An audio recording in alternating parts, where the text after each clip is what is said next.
At the Leventhal Map Center inside the Boston Public Library, that story stretches back centuries. Maps aren't just static depictions of the way the world is, but they play a really active role in making the world happen. From hand-drawn charts to leather-bound atlases, maps have shaped cities, decided neighborhoods, and reflected power and inequality. One map in the Leventhal collection shows racial patterns in Boston's South End, part of a mid-20th century urban renewal effort that permanently reshaped the city. Maps can help tell that story, can help place viewers inside of it, really bear witness to problems that we faced in the past so that we can better understand how to approach them in the future. People often come into our gallery and see these maps from 3 or 4 or 500 years ago and are shocked by how accurate they are.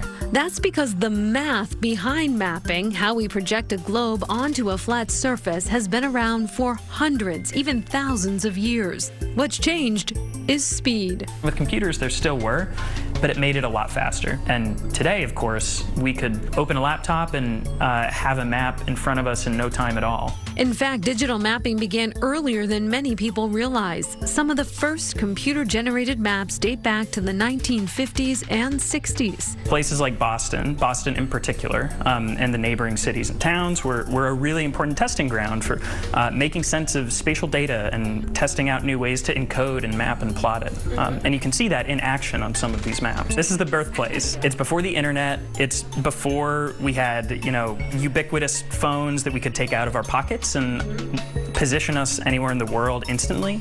But these were still maps made by computers.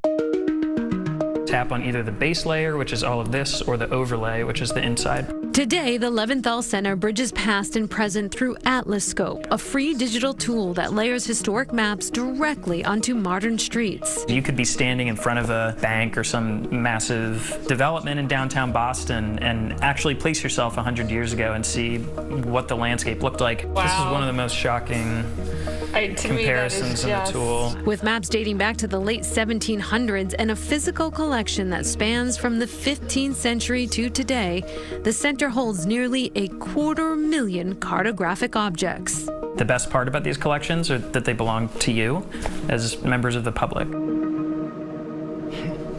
I will never look at maps the same again. And the Leventhal Center is marking the 250th anniversary of the start of the Revolutionary War with an exhibit, Terrains of Independence. Yeah, it's interesting. It asks an interesting question, which is, what was it about Boston and Massachusetts that made this region such a powder keg for revolution?